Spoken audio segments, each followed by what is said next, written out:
इसीलिए अबरार अंधाधुंध भागकर वापस सड़क पर आया। नूरिश ने अबरार की तरफ देखते हुए कहा, आप इससे डर कर भाग क्यों रहे हैं? ये मारता नहीं है, मुड़कर पकड़ लें इसे। जैसे ही अबरार ने नूरिश की ये बात सुनी तो अबरार ने नूरिश की तरफ भागते हुए अपने पीछे देखा तो वही बकरी का बच्चा अबरार के पीछे भाग रहा था। तो अबरार फौरन रुक गया और उसने बकरी के बच्चे को पकड़ लिया और उसे उठाकर नूरिश के पास ले आया।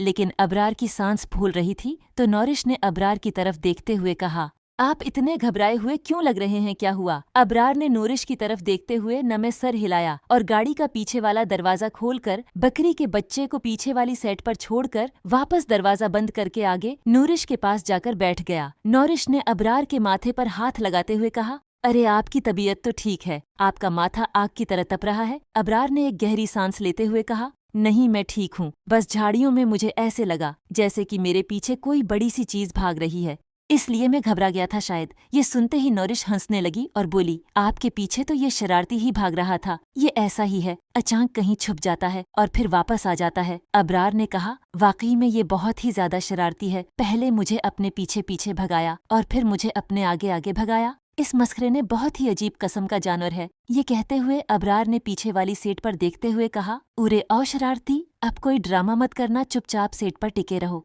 इस दौरान नूरिश अबरार को देखकर मुस्कुरा रही थी तो अबरार ने नूरिश की तरफ देखते हुए कहा, वैसे ये तुम्हारी तरह ही है, बहुत क्यूट और प्यारा है। ये कहते हुए अबरार गाड़ी चलाने लगा और जब अबरार नूरिश के घर से थोड़ा ही दूर था तो नूरिश ने कहा, बस बस अबरार यहीं रोक दें वरना ऐसे ही कोई तमाशा हो जाएगा। अबरार ने कहा, उरे तुम्हारी गली तो अभी थोड़ा आगे है। नूरिश ने कहा, कोई बात नहीं, कल भी तो मैं यहाँ ही उतरी थी। अबरार ने कहा, अच्छा ठीक है। ये कहते हुए अबरार ने गाड़ी उसी जगह रोक ली जहाँ गुज़िश्ता रोज रोकी थी। इतने में नूरिश ने अबरार की तरफ देखते हुए कहा, क्या आज आप खुशबू नहीं सूंघेंगे? ये कहते हुए नूरिश ने अपने होंठों को अपने दांतों में दबा लिया।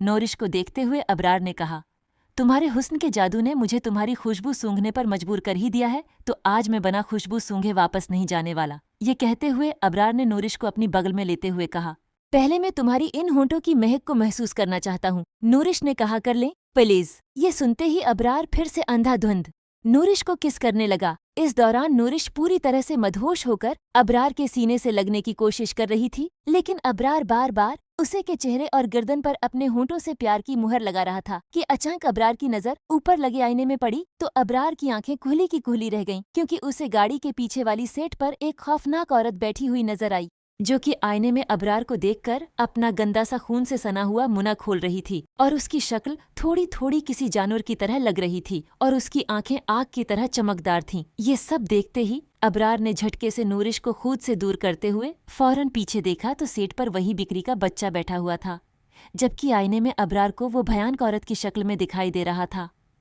अबरार बार बार कभी आईने में देखता तो कभी पीछे सीट पर इस बिक्री के बच्चे की तरफ देख रहा था। तो नूरिश ने हैरत से अबरार की तरफ देखते हुए कहा, क्या हुआ, आप ये क्या कर रहे हैं? कभी आईने में देख रहे हैं, कभी इस शरारती को। इस वक्त अबरार की हालत बहुत ज्यादा खराब हो रही थी, उसे फौरन ठंडे पसीने आने लगे। इतने में नूरिश ने अबरार का हाथ पकड़कर कहा, क्या देख रहे हैं? अबरार ने डरे हुए अंदाज में अपनी कांपती हुई उंगली को आईने की तरफ करते हुए नूरिश से धीमी सी आवाज में कहा, वो देखो। ये सुनते हुए जैसे ही नूरिश ने थोड़ा अबरार की तरफ होकर इस आईने में देखा तो अबरार की तरफ देखकर बोली, क्या है आईने में? ये सुनकर जैसे ही अबरार ने दोबारा आईने में देखा तो उसे पीछे वाली सेट पर बकरी का बच्चा ही नजर आ रहा था। अबरार ने कहा, वो कहाँ गई? ये कहते हुए अबरार हैरत से बार बार आईने और पीछे देखते हुए बोला, नूरिश, मैंने अभी किसी को पीछे वाली सेट पर बैठे हुए देखा था, लेकिन अब वो पीछे नहीं है। ये सुनकर नूरिश ने कहा, लेकिन पीछे तो कोई नहीं है। अबरार ने कहा, मैं सच कह रहा हूँ। नूरिश ने अपने दोनों हाथों से अबरार का चेहरा पकड़ते हुए कहा, अबरार, मैं जानती हूँ कि ये आपको सुनने में थोड़ा अजीब लगेगा, लेकिन मुझे लगता है ये सब आपके साथ अचानक पुरस्कार तौर पर गार्ड की मौत और आपकी खराब तबीयत की वजह से हो रहा है, इसलिए आप अब घर जाकर आराम करें। ये कहते हुए नूरिश ने अबरार का माथा चूमा और बोली, प्लीज आप इस हालत में अस्पताल मत जाएं, बल्कि आप यहाँ से सीधा घर जाइएगा। ठीक है मेरी जान। नूरिश की ये बात सुनकर अबरार नूरिश की तरफ देखकर मुस्कुराने लगा और वो सब भूल गया जो अभी कुछ देर पहले अबरार के साथ हुआ था। अबरार ने कहा, शायद तुम ठीक ही कह रही हो, ये सब बस मेरा वहम ही है जो कि मेरी बोझल तबीयत की वजह से हो रहा है। ये सुनकर नौरिश ने हाँ में सर हिलाया और बोली, आज की रात फिर से बोरियत होगी, लेकिन आप खुद को संभाल लेना क्योंकि आज भी हम बात नहीं कर सकेंगे। ये सुनते ही अबरार ने कहा, अरे नहीं नहीं, इसी बोरियत से बचने के लिए मैंने तुम्हारे लिए मोबाइल लिया। अरे ओह शट, मोबाइल तो आफस में ही रह गया। क्या तुम कुछ देर के लिए अपने घर के बाहर खड़ी हो सकती हो? मैं आफस से मोबाइल लाकर तुम्हारे घर के पास किसी जगह पर रख जाता हूँ तो तुम वहाँ से उठा लेना। नूरिश ने कहा, नहीं नहीं, ये इतना जरूरी नहीं है, प्लीज मोबाइल मैं कल ले लूंगी। अब आप यहाँ से घर जाएं और आराम करें प्लीज, मेरी बात मान लें अबरार। तो अबरार ने कहा, यार तुम्हें नहीं पता कि अगर मैं तुमसे बात न करूं तो कितना बेचैन हो जाऊंगा। ये सुनते ही नौरिश कुछ सोचने लगी, फिर बोली, अच्छा क्या आपने किरण का घर देखा हुआ है? अबरार ने कहा, हाँ देखा है, वो यहाँ से ज्यादा दूर नहीं है, बल्कि एक दो बार मैं किरण के घर भी गया हुआ हूँ और उसके माँ बाप से मुलाकात भी कर चुका हूँ। ये सुनते ही नौरिश ने कहा, इसे कहते हैं गुड लक, ये तो फिर काम और भी आसान हो गया। ये सुनकर अबरार ने कहा, मैं कुछ समझा नहीं। नौरिश ने कहा, आपकी बोरियत का इलाज ढूंढ लिया है मैंने। अबरार ने गौर से नौरिश की तरफ देखते हुए कहा, वो कैसे, जरा खुलकर बताओ। नौरिश ने कहा, मेरा घर भी किरण के घर के साथ ही है। अबरार ने कहा, अच्छा वेरी गुड। तो ये सुनकर नौरिश ने कहा, तो बात कुछ यूं है कि अगर शाम तक आपकी तबीयत कुछ बेहतर हो जाएगी तो आप किरण से उसकी तबीयत के बारे में पूछने उसके घर आ जाना, तो मैं भी अपने घर से किरण की तबीयत पूछने का बहाना बनाकर वहां आ जाऊंगी। इस तरह आज की रात आप बोर नहीं होंगे, हम एक दूसरे को देख भी लेंगे और आपसे कुछ बातें भी हो जाएंगी। फिर कल से हम मोबाइल पर ही बात कर लिया करेंगे रात के वक्त। ये सुनकर अबरार ने खुशी में एक बार फिर से नौरिश को किस कर दी और बोला, नौरिश यू आर जीनियस। नूरिश ने कहा, चलें अब आप जाइए और आराम कीजिए। ये कहकर नूरिश गाड़ी से उतरी तो अबरार भी उतर गया और अबरार ने पीछे से बकरी के बच्चे को उठाया और उसे नौरिश को देते हुए कहा, ये लो अपनी अमानत। नौरिश ने बकरी के बच्चे को पकड़ लिया और उसे नीचे जमीन पर छोड़ दिया। ये देखते हुए अबरार ने कहा, अरे ये तुमने किया, क्या ये फिर से भाग जाएगा? नूरिश ने कहा, नहीं ये मेरे पीछे पीछे चलेगा, आप बस देखो। ये कहते हुए नूरिश अपनी गली की तरफ जाने लगी तो वो बकरी का बच्चा भी उसके पीछे जाने लगा। फिर नौरिश ने पीछे मुड़कर अबरार से कहा, देखा मैंने आपसे कहा था। अबरार ने मुस्कुराते हुए हाँ में सिर हिलाया और तालियां मारते हुए बोला, वाह क्या ट्रेनिंग की है इसकी। फिर नौरिश अपनी गली की तरफ बढ़ने लगी और अबरार वापस गाड़ी में बैठकर नौरिश को जाता हुआ देखने लगा कि इतने में अबरार फिर से चौंक गया क्योंकि वो बकरी का बच्चा नौरिश के पीछे पीछे चलता हुआ अचानक बहुत बड़ा हो गया। उसे देखते ही अबरार ने घबराकर बार बार अपनी आंखें मलकर उसकी तरफ देखा, लेकिन वो सच में ही बहुत बड़ा हो गया था। ये देखते हुए अबरार फौरन गाड़ी से बाहर निकला तो वो बिकरा अचानक दो पैरों पर चलने लगा और उसने मुड़कर अबरार की तरफ देखा तो अबरार डर गया और दौड़कर वापस गाड़ी में बैठ गया और हैरतंगेज नज़रों से उसकी तरफ देखकर कहने लगा, ये मैं क्या देख रहा हूँ? नहीं नहीं, ये बस मेरा वहम है, नहीं ये सच नहीं है। ये सोचते हुए अबरार ने फिर अचानक गाड़ी का हारन बजाया और नौरिश की तरफ देखने लगा तो हारन की आवाज सुनकर जैसे ही नौरिश ने मुड़कर अबरार की तरफ देखा तो वो बकरा फिर से बच्चा बन चुका था। नूरिश ने वहीं रुककर अपने मुना पर उंगली रखते हुए अबरार को इशारे से हारन न मारने का बोला तो अबरार हैरानी से ये सब देख रहा था। इतने में नौरिश अपनी गली में चली गई तो अबरार अपना सिर पकड़कर दबाते हुए खुद से कहने लगा, ये सब मेरे साथ किया हो रहा है, शायद मैं पागल हो रहा हूँ। ये कहते हुए अबरार ने लंबी सांस ली और वापस गाड़ी चलाकर वापस जाने लगा। अभी अबरार कुछ ही दूर गया था कि उसकी नज़र इन्हें झाड़ियों पर पड़ी जहाँ से अबरार को खौफनाक आवाज़ सुनाई दी थी। तो अचानक अबरार ने गाड़ी को ब्रेक लगा दी और उसी वक्त अबरार के होश उड़ गए क्योंकि इन झाड़ियों में नूरिश खड़ी हुई थी। उसे देखते ही अबरार ने हैरतंगेज नज़रों से नूरिश की तरफ देखते हुए खुद से कहने लगा, अरे ये तो, पर ये यहाँ कैसे? अभी अबरार उसकी तरफ देख ही रहा था कि अचानक अबरार की गाड़ी के बोंट पर वही बकरी का बच्चा खड़ा हुआ नजर आया। उसे देखकर अचानक अबरार के रोंगटे खड़े हो गए क्योंकि वो अबरार को ऐसे देख रहा था कि जैसे वो अबरार को खा ही जाएगा। उसे देखते हुए अबरार पूरी तरह से अपने होश खोने ही वाला था कि अचानक अबरार के गाड़ी के दरवाजे वाले शीशे पर किसी ने नोक किया। तो अबरार ने चौंक कर उस तरफ देखा तो एक देहाती की तरह दिखने वाला शख्स अबरार की तरफ देखते हुए कुछ कह रहा था। तो अबरार ने जल्दी से दरवाजे का शीशा डाउन करते हुए कहा, जी भाई। तो उस देहाती ने कहा, जनाब आप गाड़ी को थोड़ा साइड पर खड़ा करें, मैंने अपनी गधा गाड़ी निकालनी है। एक तो पहले ही यहाँ रास्ता तंग है, ऊपर से आपकी गाड़ी ने रास्ता रोका हुआ है। इसकी ये बात सुनकर अबरार घबराहट में बोला, ओह ओह सॉरी सॉरी भाई। ये कहते हुए अबरार ने गाड़ी थोड़ा आगे करके साइड पर लगा ली तो वो शख्स अपनी गधा गाड़ी लेकर अबरार के पास से गुजरता हुआ कहने लगा, सर जी यहाँ मत रुकें, ये बहुत ही खतरनाक जगह है, कहीं आपके साथ कोई अनहोनी न हो जाए। ये सुनते ही अबरार उस शख्स की तरफ हैरत से देखने लगा। फिर अबरार ने एक बार इन झाड़ियों की तरफ देखा और बोला, अरे नौरिश कहाँ गई, पता नहीं यहाँ क्या तमाशा हो रहा है। ये कहते हुए अबरार ने गाड़ी भगाई और अपने घर की तरफ निकल पड़ा। जबकि नूरिश अपने घर पहुंची तो इसके साथ बिक्री का बच्चा देखकर साजदा ने कहा, अरे नौरिश ये कहाँ से ले आई हो। नूरिश ने कहा, पता नहीं अम्मी, ये मेरे पीछे पीछे चलता हुआ यहाँ आ गया है। साजदा ने कहा, पता नहीं किसका है, कहाँ से आया है, तुम्हें इसको यहाँ नहीं लाना चाहिए था। ये सुनते ही नूरिश ने कहा, अरे मैं थोड़ी ना लेकर आई हूँ, ये खुद ही आया है, चला जाएगा खुद ही। वैसे भी ये घर पहले ही चिड़ियाघर बना हुआ है तो इसमें एक जानवर का और इजाफा हो जाएगा तो क्या फर्क पड़ेगा। वैसे भी ये आप लोगों के जानवरों से तो ये अच्छा ही है, कम से कम गंदगी तो नहीं डालेगा और अब से इसका नाम होगा गुड्डू। ये कहते हुए नौरिश गुड्डू को बाकी जानवरों के पास छोड़ा और अपने कमरे में चली गई और लेटकर अबरार के बारे में सोचने लगी। इतने में साजदा नौरिश के लिए खाना लेकर आई तो नौरिश ने कहा, ये आपने बहुत अच्छा किया अम्मी, मुझे बहुत भूख लगी हुई थी, आज सुबह से मैंने कुछ नहीं खाया। ये सुनते ही साजदा ने कहा, तुमने तो कहा था कि फैक्ट्री में खा लूंगी तो खाया क्यों नहीं। नूरिश ने कहा, अम्मी दरअसल आज सुबह फैक्ट्री में एक हादसा हो गया था तो इस वजह से मेरी भूख ही उड़ गई। ये सुनते ही साजदा ने कहा, कैसा हादसा। फिर नौरिश ने वो सब साजदा को बताया जो गार्ड के साथ हुआ था। तो वो सब सुनकर साजदा हैरान कुन नजरों से नौरिश की तरफ देखते हुए बोली, देखा हो गया ना तमाशा, इसी वजह से हम तुम्हें फैक्ट्री नहीं जाने देते थे। तुम चाहे जितनी भी बड़ी हो जाओ लेकिन हमारे लिए तुम बची ही रहोगी, इसलिए गुज़िश्ता रात की हुई तुम्हारी बातों को मैंने दरगुजर कर दिया।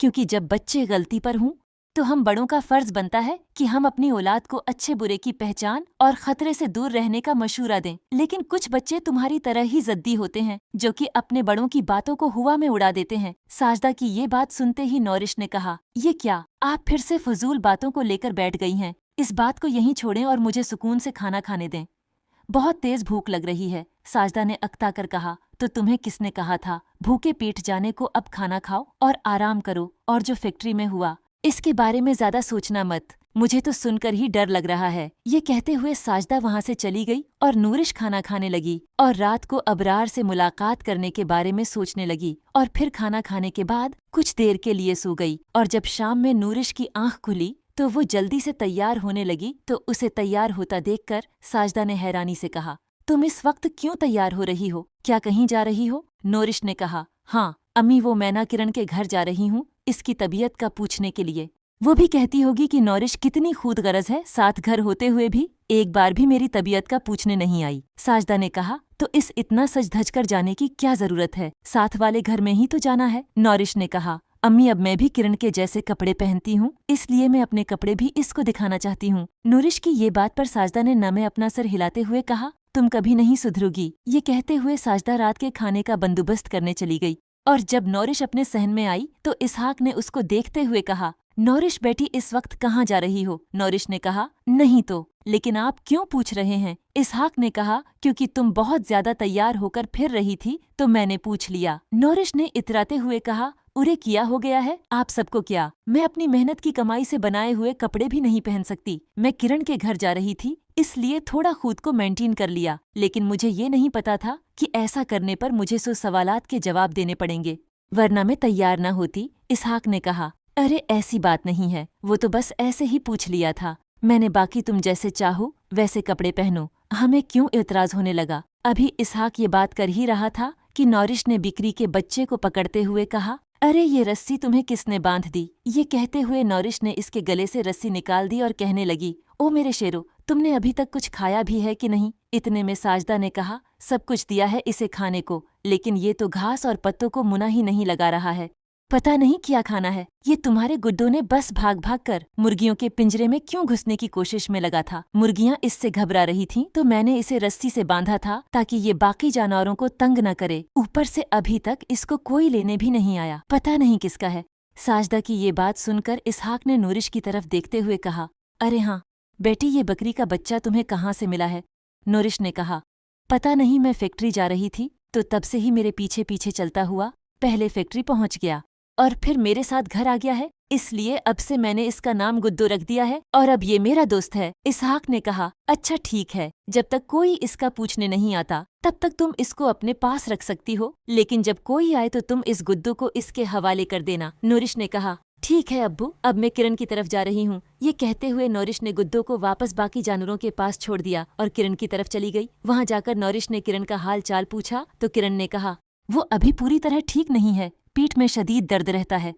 अस्पताल गई थी तो डॉक्टरों ने कुछ टेस्ट लिख कर दिए थे, वो करवाए हैं, कल फिर जाना है अस्पताल। और तुम सुनाओ कैसी जा रही है?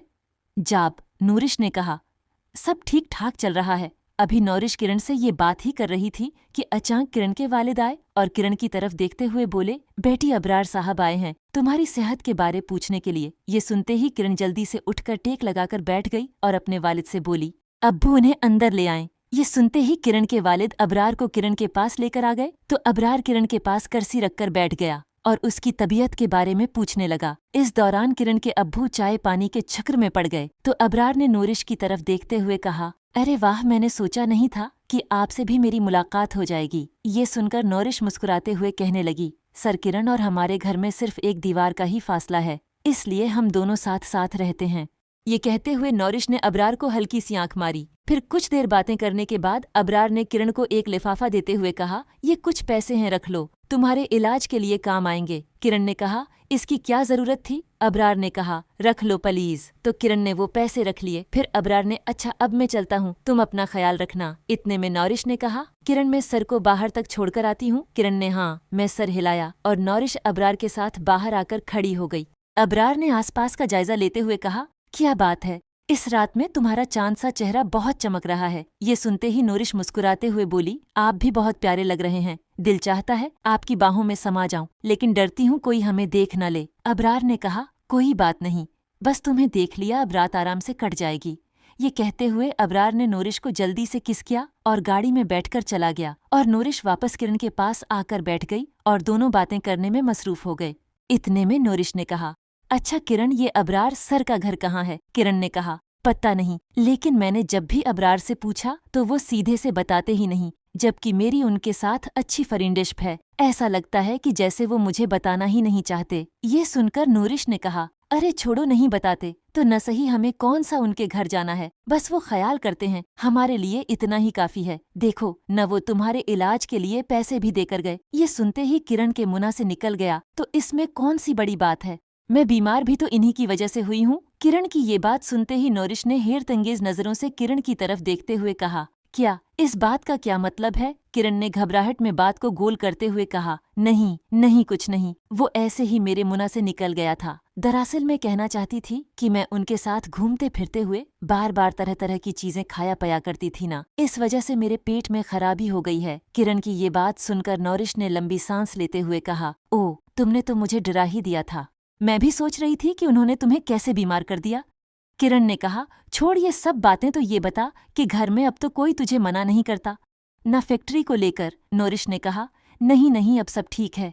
इतने में किरण का वालिद नूरिश के पास आया और बोला, बेटी नूरिश बाहर उमर आया है। ये सुनते ही नूरिश ने किरण से कहा, देखा थोड़ी सी देर हो जाए तो मुझे ऐसे ढूंढने लग जाते हैं जैसे कि मैं कोई दूध पैती बच्ची हूँ और कहीं खो गई हूँ। ये कहते हुए नूरिश उठकर चली गई और बाहर जाते ही उमर से कहने लगी, भाई मैं घर बताकर तो आई थी यहाँ आने का, फिर भी आप मुझे फौरन लेने आ गए हैं। उमर ने कहा, फौरन आया हूँ नूरिश, 2 घंटे से तुम यहाँ हो और अब्बू ने मुझे भेजा था कि जाओ नूरिश को ले आओ, रात बहुत हो रही है। ये सुनते ही नूरिश ने तंजिया अंदाज में कहा, हाँ हाँ चलो, मैं कहीं यहाँ मुझे कोई खा ना जाए, चलो घर। ये कहते हुए नूरिश गुस्से से अपने घर चली गई। इसके घर पहुँचते ही साजदा ने कहा, अब क्या हाल है किरण का? लेकिन नूरिश बना साजदा की बात का जवाब दिए अपने कमरे में जाकर लेट गई।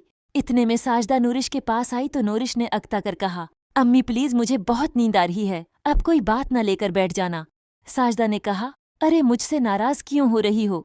नूरिश ने गुस्से से साजदा की तरफ देखते हुए कहा, अब मैं अपनी सहेली के पास भी जाकर नहीं बैठ सकती। किस तरह के लोग हैं आप? साजदा ने कहा, बेटी रात के 10 बजने वाले थे तो तुम्हारे अब्बू को तुम्हारी फिक्र हो रही थी, इसलिए तुम्हें बुला लिया, तो इसमें क्या गुनाह कर दिया उन्होंने? नूरिश ने अपने दोनों हाथों को जोड़ते हुए कहा, अम्मी आप लोगों को खुदा का वास्ता है मेरी फिक्र करना छोड़ दें प्लीज। आप लोगों का मेरे लिए फिक्र करना मुझे जहर लगता है। अब आप जाएं और मुझे आराम करने दें। ये कहते हुए नूरिश साजदा से मुना फेरकर सोने की कोशिश करने लगी और साजदा एक बार फिर से अफसरदा होकर अपने कमरे में चली गई। इतने में नूरिश की आंख लग गई और कुछ वक्त गुजरने के बाद अचानक नूरिश की आंख खुली तो वो वॉशरूम जाने के लिए सहन की तरफ गई तो अचानक नूरिश को जानवरों की तरफ से अजीब सी कुछ आवाजें सुनाई दें, जैसे मुर्गियां और कबूतर फड़फड़ा रहे हों। लेकिन नूरिश ने इस पर गौर नहीं किया और वॉशरूम में चली गई। अभी नूरिश वॉशरूम में बैठी ही थी कि अचानक नूरिश को महसूस हुआ कि जैसे कोई रोशनदान से उसे देख रहा है।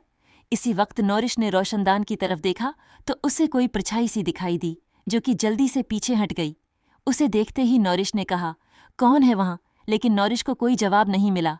फिर नूरिश जल्दी से वॉशरूम से फारिग होकर बाहर आई और इधर उधर देखने लगी कि अचानक नूरिश को दरख्तों के पत्तों की सरसराहट सुनाई दी। नूरिश ने फौरन चौंक कर दरख्त की तरफ देखा, लेकिन अंधेरे की वजह से नूरिश को कुछ नजर नहीं आया तो नूरिश घबराकर इधर उधर देखने लगी। इतने में एक तरफ से धमक सी सुनाई दी जैसे किसी ने ऊंचाई से जमीन पर छलांग लगाई हो। इसी वक्त नूरिश ने चौंक कर इस तरफ देखा तो उसे बिछड़ा जमीन पर गिरा हुआ नजर आया तो नूरिश इसको गौर से देखने लगी, लेकिन वो कोई हरकत नहीं कर रहा था। ये देखते हुए नूरिश आहिस्ता आहिस्ता इसकी तरफ बढ़ रही थी कि अचानक कहीं से खौफनाक गिराहट की आवाज आई, जिसे सुनते ही नूरिश वहां से भागती हुई अपने कमरे में चली गई और कमरे का दरवाजा बंद करके अपने बस्तर पर लेटी हुई दरवाजे की तरफ डरे हुए अंदाज में देखने लगी। इस दौरान दरवाजे के बाहर से वो गिराहट की आवाज मुसलसल सुनाई दे रही थी, जिसे सुनकर नूरिश बुरी तरह कांपने लगी। इसका चेहरा पूरी तरह पसीने से भीग रहा था।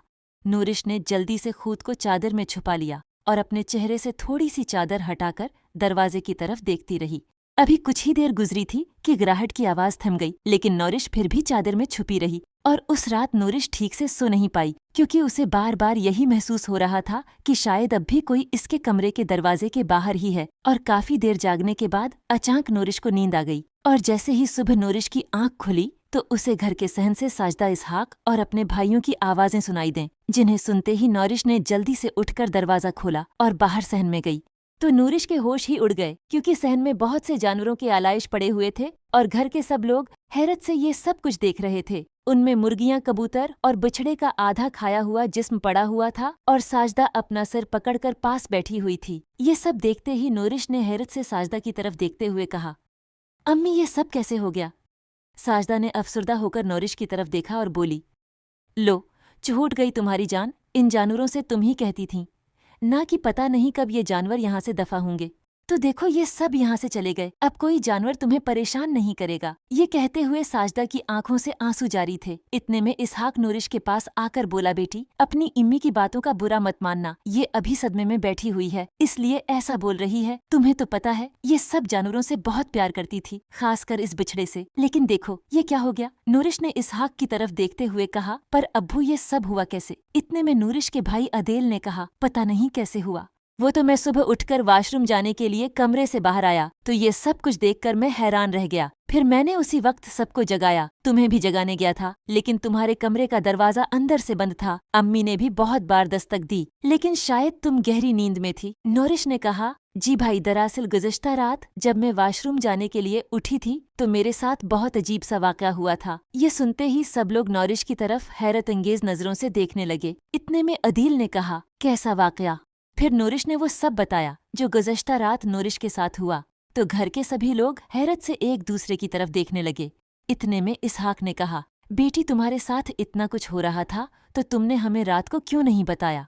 नूरिश ने कहा, अब्बू मैं बहुत डर गई थी और वैसे भी आप लोगों के कमरे दूर थे, इसलिए मैं जल्दी से अपने कमरे में ही चली गई थी। ये सुनकर इसहाक कुछ सोचने लगा और फिर कहने लगा, मुझे लगता है कि जो गुर्राने की आवाज नूरिश ने सुनी थी वो जरूर कोई चीता या भेड़िया हो सकता है, जो कि कहीं से भटकता हुआ यहाँ गुजर रहा होगा और हमारे जानवर की खुशबू को सूंघते हुए दीवार को फलांगकर अंदर आ गया होगा। वैसे भी हमारे घर की बाहरी दीवारें छोटी हैं, इसलिए ये सब कुछ हुआ। लेकिन एक बात की मुझे अभी तक समझ नहीं आ रही, वो ये कि यहाँ तकरीबन सभी जानवरों के कुछ न कुछ आलाइश पड़े हैं, लेकिन इन सब में उस बकरी के बच्चे का कोई नाम व निशान नहीं है जिसे नूरिश अपने साथ लेकर आई थी। इसहाक की ये बात सुनते ही नूरिश ने कहा, गुड्डो, हाँ अब्बू, गुड्डू कहीं पर नजर नहीं आ रहा। ये कहते हुए नूरिश सब जानवरों के पास जा जाकर देखने लगी। इतने में उमर ने कहा, नूरिश हो सकता है वो चीता तेरे गुड्डू को साथ ले गया हो। वैसे भी चीता बड़ा शिकार मुना में रखकर बड़ी बड़ी छलांग लगा लेते हैं। उमर की ये बात सुनते ही इसहाक ने कहा, हाँ ये भी मुमकिन है, चलो अब सोचने से क्या फायदा, लेकिन अब कहीं से पैसे आते हैं तो सबसे पहले ये बाहरी दीवारें ऊंची करनी है, वरना कल को कोई और दरिंदा भी घर में बआसानी दाखिल हो सकता है, इसलिए सबसे पहले हमें यही करना है। ये कहने के बाद इसहाक ने साजदा की तरफ देखते हुए कहा, बेगम साहबा अब बस करें, रोने धोने से कोई फायदा नहीं, चले आएं, इन सब आलाइशों को इकट्ठा करने में हमारी मदद करें, मुझे अभी खेती करने भी जाना है। ये सुनकर साजदा और घर के सभी लोगों ने मिलकर घर के सहन को साफ किया और उमर ने अदील की मदद से सभी जानवरों के आलाइशों को किसी जगह फेंक दिया और वापस घर आकर नाश्ता वगैरह करके अपने अपने कामों पर चले गए। और नौरिश भी तैयार होकर फैक्ट्री जाने के लिए घर से निकल पड़ी। अभी नौरिश थोड़ा ही दूर गई थी कि अचानक नौरिश की नजर एक खाली प्लाट पर पड़ी तो नौरिश के होश उड़ गए, क्योंकि इस प्लाट में गुड्डू खड़ा हुआ नौरिश की तरफ देख रहा था और नौरिश भी हैरान कुन नजरों से इसकी तरफ देखने लगी। लेकिन गुड्डू काफी बदला हुआ लग रहा था, क्योंकि इसका पूरा मुना काफी बड़ा था और खून आलूद था और उसने मुना में गोश्त का टुकड़ा पकड़ा हुआ था। ये देखते ही नौरिश ने, नहीं ये गुड्डू नहीं है, ये तो कुछ और ही चीज है, इसका मतलब कहीं इसी ने हमारे घर के जानवरों को तो नहीं मारा। ये कहते हुए नौरिश तेजी से फैक्ट्री की तरफ जाने लगी तो नौरिश को महसूस हुआ कि इसके पीछे पीछे फिर से गुड्डू आ रहा है, तो नौरिश भागती हुई फैक्ट्री की तरफ बढ़ने लगी। इतने में नौरिश को अपने पीछे से किसी के हंसने की आवाज सुनाई दी, तो जैसे ही नौरिश ने पीछे देखा तो हैरान रह गई, क्योंकि पीछे कोई भी मौजूद नहीं था।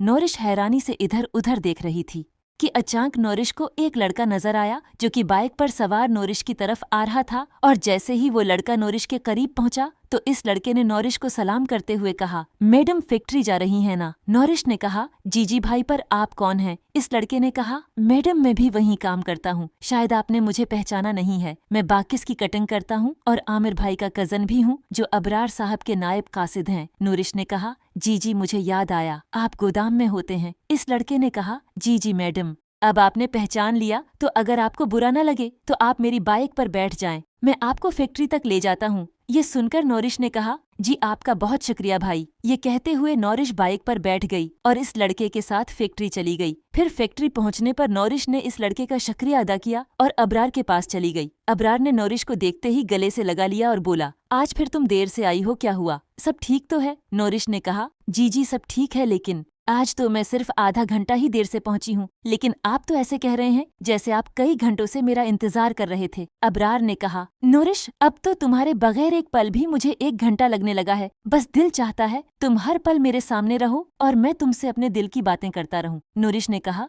लो मैं सामने हूँ तो बताएं क्या कहना है आपने मुझे? नौरिश की ये बात सुनते ही अबरार ने नौरिश को कमर से पकड़ते हुए कहा, मुझे तुमसे ये कहना है कि। ये कहते हुए अबरार नौरिश की आंखों में देखते हुए धीरे धीरे से अपने होंठों को नौरिश के होंठों के करीब ले जाने लगा और नौरिश भी अबरार की आंखों में देखकर मदहोश होने लगी। उसी वक्त अबरार ने नौरिश के होंठों पर अपने होंठों से धावा बोल दिया और दोनों काफी देर तक एक दूसरे से लिपटे रहे। इस दौरान नौरिश अपना आप खोने लगी और अबरार के चेहरे को पकड़कर उसे बार बार अपने सीने से लगाने लगी और अबरार भी धीरे धीरे अपनी हद से तजावुज करता हुआ नौरिश के हर एक अंग को। अबरार ने नौरिश को पकड़कर अपने टेबल पर फेंका और अपनी टाई उतारकर साइड पर फेंकते हुए नौरिश की तरफ देखने लगा। उसी वक्त नौरिश ने थोड़ा सा उठकर अबरार को पकड़कर अपने ऊपर गिरा लिया और इसकी बाहों में मचलने लगी। इस दौरान अबरार उसकी गर्दन के निचले हिस्से को पागलों की तरह अपने होंठों से छू रहा था और बार बार उसकी गर्दन के गिर्द अपने दांतों से हमला और हो रहा था कि इतने में अचानक आफस के दरवाजे पर दस्तक होती है तो अबरार घबराहट में नौरिश के ऊपर से उठते हुए कहने लगा, व्हाट द हेल। ये कहते हुए अबरार जल्दी से अपनी शर्ट सही करने लगा और नौरिश भी जल्दी से टेबल से उतरकर अपने कपड़े सही करती हुई साइड पर बैठ गई। तो अबरार ने दरवाजे पर देखते हुए कहा, यस कम इन। इतने में आमिर अबरार के पास आया और बोला, सर बाहर इंस्पेक्टर साहब आए हैं। अबरार ने कहा, किया, अच्छा चलो भेजो इन्हें मेरे पास। ये कहते हुए अबरार वापस अपनी कुर्सी पर बैठ गया। इतने में इंस्पेक्टर अंदर आया और अबरार से सलाम दुआ करने के बाद कहने लगा, जनाब शकील की मौत की इंक्वायरी मुकम्मल हो चुकी है और इसका केस हम खत्म कर रहे हैं, क्योंकि ये केस पोस्टमार्टम की रिपोर्ट से पूरी तरह साफ हो चुका है, इसलिए हम इस केस पर मजीद टाइम ज़ाया नहीं करना चाहते। दरअसल शकील के पोस्टमार्टम की रिपोर्ट के मुताबिक शकील की मौत किसी भेड़िए के हमले की वजह से हुई है, क्योंकि इसके जिस्म पर भेड़िए के दांतों के निशानात पाए गए हैं और इसके कुछ टूटे हुए नाखून भी शकील के जिस्म में पाए गए हैं। इसलिए हमें लगता है ये यहाँ आसपास बहुत भेड़िए मौजूद हैं जो कि किसी न किसी को अपना शिकार बना रहे हैं। तो ये केस अब हमारी तरफ से क्लोज हो चुका है और इसकी रिपोर्ट हमने एली हुक्काम से कर दी है, इसलिए मैंने पहली फुर्सत में आपको बताना मुनासिब समझा। इंस्पेक्टर की बातें सुनकर अबरार ने कहा, इंस्पेक्टर साहब आपका बहुत बहुत शुक्रिया, वरना हम तो कुछ और ही समझ रहे थे। इंस्पेक्टर ने कहा, नहीं नहीं, ऐसी कोई बात साबित नहीं हुई। दरअसल यहाँ बहुत से बेवकूफ लोग भी हैं। इन्हीं लोगों की वजह से इस इलाके में खौफ व हिरास फैला हुआ है। बस मेरा यही कहना है कि आप ऐसे लोगों की बातों में आने से ग्रेज करें। अबरार ने कहा, जी मैं समझ गया, आपका बहुत बहुत शुक्रिया। इसके बाद इंस्पेक्टर वहां से चला गया और इंस्पेक्टर के जाते ही नूरिश ने कहा, अबरार आपको क्या लगता है वाकई में ये किसी भेड़िए का काम है? अबरार ने कहा, पता नहीं, लेकिन इंस्पेक्टर की बात और पोस्टमार्टम की रोशनी में तो यही सच लगता है। ये सुनते ही नूरिश ने कहा, लेकिन मुझे इस सच पर यकीन नहीं है। ये सुनकर अबरार ने हैरत से नूरिश की तरफ देखते हुए कहा, क्यों, तुम्हें यकीन क्यों नहीं है? नूरिश ने कहा, क्योंकि गुज़िश्ता रात हमारे घर में भी कुछ ऐसा ही अजीब तरह का वाकया हुआ है, और वो कोई सुनी सुनाई बात नहीं बल्कि मेरी आंखों के सामने हुआ है। नूरिश की ये बात सुनते ही अबरार ने कहा, तुम्हारी आंखों के सामने पर किया हुआ था? फिर नूरिश ने फिर अबरार को भी वो सब कुछ बताया जो गुज़िश्ता रात और कुछ देर पहले फैक्ट्री आते हुए नूरिश के साथ हुआ। वो सब सुनते ही अबरार सर पकड़कर बैठ गया और नूरिश की तरफ देखते हुए कहने लगा, इसका मतलब है कि वो सब इस बकरी के बच्चे की वजह से हुआ है। मुझे तो पहले भी इस पर शक हो रहा था कि वो कोई जानवर नहीं बल्कि कुछ और ही चीज है, और वो जो भी है बहुत ही खतरनाक है और इसी इलाके में ही घूमती रहती है। इससे साफ जाहिर होता है कि इसी ने ही सिक्योरिटी गार्ड को अपने जाल में फंसा कर मारा होगा, क्योंकि तुम्हारे कहने के मुताबिक वो सिक्योरिटी गार्ड इस बकरी के बच्चे की निगरानी कर रहा था, तो इस दौरान बकरी का बच्चा भागा और उसे जाल में फंसा कर मार डाला। नूरिश ने कहा, इसका मतलब जुगनू की बात सच थी? अबरार ने कहा, हाँ बिल्कुल सच थी, वो सही था और हम इसको इस इंस्पेक्टर की तरह बेवकूफ समझ रहे थे। असल फसादात की जड़ वो बिकरा ही था। इतने में नूरिश ने खिड़की से हल्का सा पर्दा उठाकर बाहर देखा और अबरार से कहने लगी, अच्छा अब छोड़ें इस बात को, बाहर तो देखें, आज फिर से मौसम प्यारा होने लगा है, चलें कहीं चलते हैं। ये सुनते ही अबरार ने खिड़की से बाहर देखते हुए कहा, अरे वाह, आज फिर से काली घटाएं छा रही हैं। ये कहते हुए अबरार नूरिश की तरफ गौर से देखने लगा। नूरिश ने कहा, सहाना मौसम है, चलो चलें। ये कहते हुए उसने नूरिश को पकड़कर झटके से अपने सीने से लगाते हुए कहा, मेरी जान, अब हमें प्यार करने से कोई नहीं रोक सकेगा। ये कहते हुए अबरार ने गाड़ी की चाबी पकड़ी तो नूरिश ने कहा, रुकिए। अबरार ने कहा, अब क्या हुआ? नूरिश ने जल्दी से अबरार की टाई उठाई और अबरार को पहनाते हुए बोली, इसे तो पहन लें, बाहर बना टाई के जाएंगे तो लोग क्या सोचेंगे? अबरार ने कहा, अरे वो कुछ नहीं सोचते, क्योंकि सब अपने काम से काम रखते हैं। फिर अबरार ने दराज में से नया मोबाइल फोन नूरिश को देते हुए कहा, इसे पकड़ लो वरना फिर भूल जाओगी। नूरिश ने फोन पकड़ते हुए कहा, अब इसमें सम कौन सी डालूं? अबरार ने कहा, सम मैंने डाल दी है और अपना नंबर भी इसमें सेव कर दिया है। अब तुम जब चाहो मुझसे बात कर सकती हो। ये कहते हुए अबरार ने टाई ठीक की और नूरिश के साथ गाड़ी में बैठकर चल पड़ा और फिर से हल्की हल्की बारिश शुरू हो गई। अबरार ड्राइविंग के दौरान नूरिश को गाने सुनाता हुआ बार बार चोम रहा था। इतने में नूरिश ने अबरार से पूछा, वैसे आपका घर कहाँ है? नूरिश के ये पूछने पर अबरार अचानक खामोश हो गया और बोला, घर वही है जहाँ तुम हो। नूरिश ने कहा, क्या हुआ, आपका मूड अचानक खराब क्यों हो गया? अबरार ने कहा, नहीं बस ऐसे ही। नूरिश ने कहा, बताएं तो? अबरार ने नूरिश की तरफ देखते हुए कहा, अच्छा तो तुमने मेरा घर देखना है? नूरिश ने कहा, जी अगर आप दिखाएंगे तो। अबरार ने कहा, तो चलो मेरे घर। ये कहते हुए अबरार नूरिश को एक होटल में ले गया जहाँ उसने एक रूम ले रखा था। नूरिश इस होटल को देखकर बोली, अरे ये तो होटल है। अबरार ने कहा, यही मेरा घर है फिलहाल। नूरिश ने कहा, ठीक है तो चले, मुझे अपने घर का कमरा दिखाएं। अबरार ने कहा, इसीलिए तो यहाँ लाया हूँ तुम्हें। ये कहते हुए अबरार नूरिश को अपने कमरे में ले गया और नूरिश इस आलीशान रूम को हैरतंगेज नजरों से देखने लगी और बोली, वाह, ये कमरा तो आपके आफस से भी बहुत प्यारा है। इस पर अबरार ने मुस्कुराते हुए कहा, क्योंकि ये रूम सिर्फ प्यार करने के लिए ही है। ये कहते हुए अबरार ने नूरिश को अपनी बाहों में ले लिया और दोनों एक दूसरे को अंधाधुंध चूमने लगे। लेकिन जैसे ही अबरार ने नूरिश के कपड़े उतारने चाहे तो नूरिश ने अबरार को खुद से दूर करते हुए कहा, मेरी जान बस करें वरना हमसे कोई गलती हो जाएगी। अबरार ने कहा, मैं ये प्यार भरी गलती करना चाहता हूँ। नूरिश ने कहा, नहीं प्लीज, अभी के लिए बस इतना ही काफी है। अबरार ने कहा, इसका मतलब तुम मुझसे प्यार नहीं करती? नूरिश ने कहा, करती हूँ, लेकिन ये बहुत ज्यादा हो रहा है और मुझे लगता है कि हमें बाकी का प्यार शादी के बाद करना चाहिए। नूरिश की ये बात अबरार को चुभ रही थी, क्योंकि अबरार के दिलो दिमाग पर इस वक्त शैतान कब्जा कर चुका था। इसलिए अबरार ने कहा, देखो, अगर तुम मुझे प्यार करने से रोकोगी तो मैं तुमसे शादी ही नहीं करूंगा। चलो वापस चलें। ये कहते हुए अबरार ने अपना हाथ जोरदार तरीके से दीवार पर मारा तो नौरिश ने आगे बढ़कर इसका हाथ पकड़ते हुए कहा, अरे ये आप क्या कर रहे हैं? आप खुद सोचें, क्या यह सब निकाह से पहले जायज है? अबरार ने कहा, क्या फर्क पड़ता है, प्यार में सब कुछ जायज है, इसलिए मुझे जायज नाजायज के बारे में मत पूछो। अगर दिल नहीं मानता तो मत करो। ये कहते हुए अबरार नाराज होकर खिड़की में खड़ा होकर मौसम को देखने लगा। इतने में नौरिश खामोशी से आहिस्ता आहिस्ता चलती हुई अबरार की तरफ आई और उसने अबरार को पीछे से पकड़कर अपना सिर इसके कांधे से लगाते हुए कहा, आई एम सॉरी। ये कहते हुए नौरिश ने अबरार का चेहरा अपनी तरफ करते हुए कहा, आप नाराज हैं, नहीं मानेंगे ना? अबरार ने फिर से बना कुछ कहे मुना खिड़की की तरफ कर लिया और बाहर देखने लगा तो नौरिश वापस अबरार से दूर हट गई और बेड पर जाकर बैठ गई। अबरार बाहर गिरती हुई बारिश को देखकर एंजॉय कर रहा था कि अचानक नौरिश ने कहा, मेरी जान, एक बार मेरी तरफ देखकर बोलें, क्या अब भी आप नाराज हैं? ये सुनकर जैसे ही अबरार ने नौरिश की तरफ देखा तो उसके चारों तबक रोशन हो गए, क्योंकि नौरिश बना कमीज के बेड पर अपनी बाहें फैलाए बैठी हुई थी। ये देखते हुए अबरार किसी भूखे भेड़िए की तरह